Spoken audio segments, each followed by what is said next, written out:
Apa hukumnya titip doa kepada kerabat yang sedang umrah atau berhaji? Asalnya seseorang muslim dan juga muslimah berdoa kepada Allah SWT secara langsung.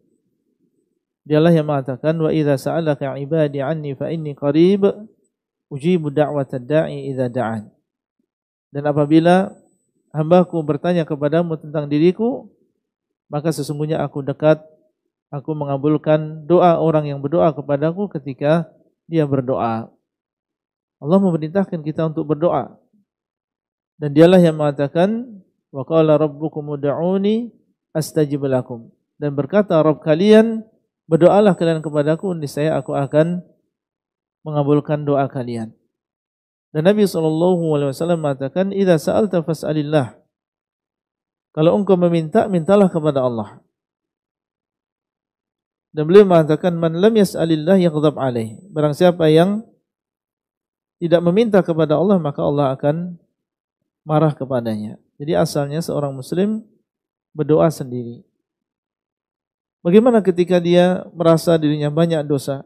Justru ketika banyak dosa, banyak meminta kepada Allah.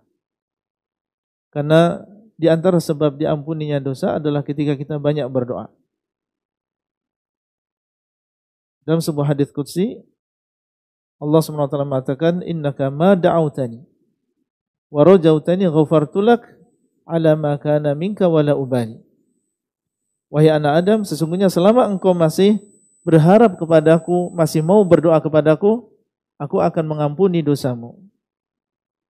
Apapun yang engkau lakukan, wala ubali, dan aku tidak peduli yang demikian. Jadi justru kalau kita merasa banyak maksiat, banyak dosa, justru kita semakin banyak berdoa dan mengharap kepada Allah SWT.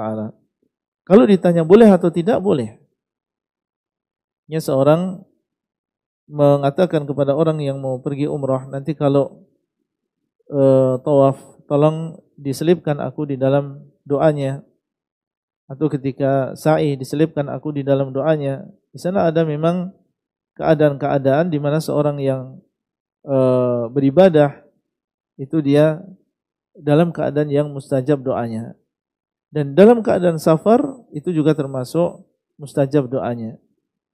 Tapi jangan seorang menjadikan ini sebagai atau bertumpu ya, senantiasa meminta kepada orang lain untuk mendoakan. Ada sebagian orang yang menjadikan ini sebagai kebiasaan. Di mana saja dia ketemu orang, dia meminta doanya. Sementara dia sendiri kurang berdoa. Nah, ini tentunya kebiasaan yang tercela. Jadi asalnya seseorang berdoa sendiri, meminta kepada Allah, dan menunjukkan bahwasanya dia butuh kepada Allah SWT, dan sekedar dia berdoa itu sudah mendapatkan pahala.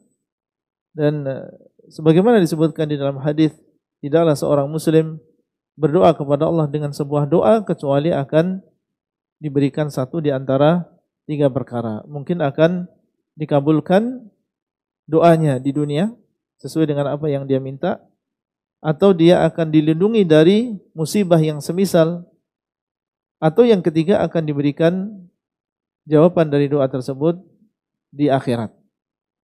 Dan masing-masing dari keutamaan ini adalah kebaikan bagi seseorang. Kalau diberikan di dunia, alhamdulillah. Kalau tidak diberikan oleh Allah tapi dihindarkan dari musibah yang semisal, alhamdulillah. Kalau tidak demikian tapi diberikan oleh Allah di akhirat, maka tentunya itu adalah lebih baik. Dan para sahabat radhiyallahu taala anhum ketika mereka mendengar hadis ini, ada di antara mereka yang mengatakan, ya Rasulullah, idzan nukthir. Wahai Rasulullah, kalau demikian kami akan memperbanyak doa. Karena setiap orang yang berdoa pasti mendapatkan keuntungan. Enggak ada istilah rugi bagi orang yang berdoa. Mendapatkan satu di antara 3 tadi.